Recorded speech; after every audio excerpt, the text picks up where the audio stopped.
한국 국군의 날 상륙훈련 본 일본 네티즌 평화 헌법 수정 주장. 일본 뉴스에서 소개된 국군의 날 상륙작전 시연과 네티즌들의 반응을 소개드리겠습니다. F-15K가 공중 위협을 격추하기 위해 수직 상승 기동을 실시합니다.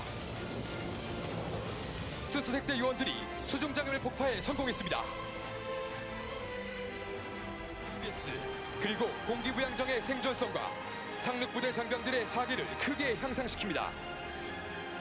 아파치 편대의 어머 속에 KAV 제대가 목표 해안에 접근하고 있습니다.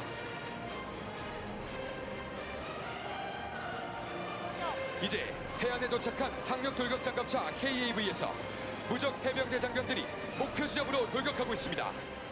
스시마 침공 훈련이다. 경제 붕괴 눈앞에 두고 이제 끝으로 피난민처 확보를 위한 작전이라 생각된다. 매우 박력 있는 훈련.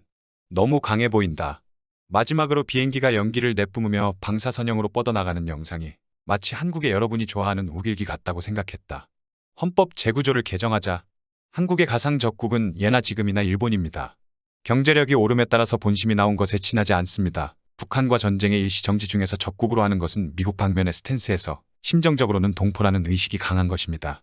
한국인의 야망은 한반도를 통일하고 또한 중국을 압도하며 조선인 통치, 청나라 왕조 때의 광대한 국가의 재현은 아닐까.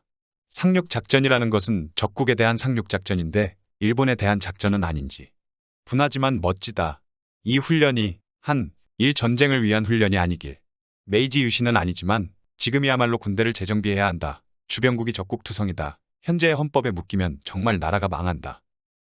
평화를 연호하는 현실을 외면해서 꿈 이야기를 말하는 시대는 벌써 끝났다. 왠지 미국의 영화를 보는 듯하다. 대단하네. 실시간으로 보고 싶어. 한국군의 매우 화려한 연출 좋아합니다. 이제야말로 일본의 실력을 세계에 보일 때다. 헌법 개정하고 강한 나라를 만들어야 한다. 강한 나라를 지금의 아이들에게 물려주어야 한다. 어른들의 책임이다. 한국은 좋겠다. 이런 훈련에도 국민들이 반대 안 해서. 재미있다. 모처럼의 역작이라 유튜브로 발신했다면 좋아요가 많이 붙었을 거다. 가상 적국은 어딘가? 북한을 상대로 공중 급유기가 필요합니까? 중국 국경까지 몇 킬로입니까? 한국은 미국에서 반대해도 유럽에서 구입한다. 도쿄도 폭격할 수 있다는 소문이다. 변변한 해군이 없는 북한 상대로 이지스 함과 항모, 심지어 원자력 잠수함이 필요하다고 진심으로 생각하고 있나요? 한국의 언론은 거리낌 없이 일본의 70%의 해군력이 필요하다고 한다. 우리나라에 거주하고 있는 한국 사람은 왜 의견을 표명하지 않죠? 이유 없이 대한 융화를 주장하고 있는 사람을 나는 신용할 수 없네요. 역사를 무시하고 40만 명의 선조 영령이 사과를 하게 했다. 수조엔의 보상과 일본의 차세대의 젊은이들에게 검을 들이대고 있는 나라를 지원하는 일본 야당을 절대 지지할 수 없다. 대상 지역은 독도, 경우에 따라서는 일본 본토, 분명히 대일 훈련인데 왜 언론은 보도하지 않을까? 해군이 필요한 싸움은 미국, 중국, 일본인데 미국, 중국과 전쟁할 것 같지는 않다.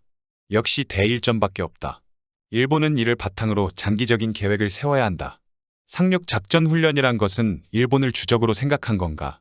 북한은 육지이고 중국은 문재인 대통령 스스로, 한국은 중국과 꿈을 함께하는 라고 발언하고 있는 것에서 공격하지는 않을 테고. 지금은 사이가 좋지 않지만 막상 전쟁이 발생하면 한국은 동료다. 오늘 준비한 소식은 여기까지입니다. 끝까지 시청해 주셔서 감사합니다.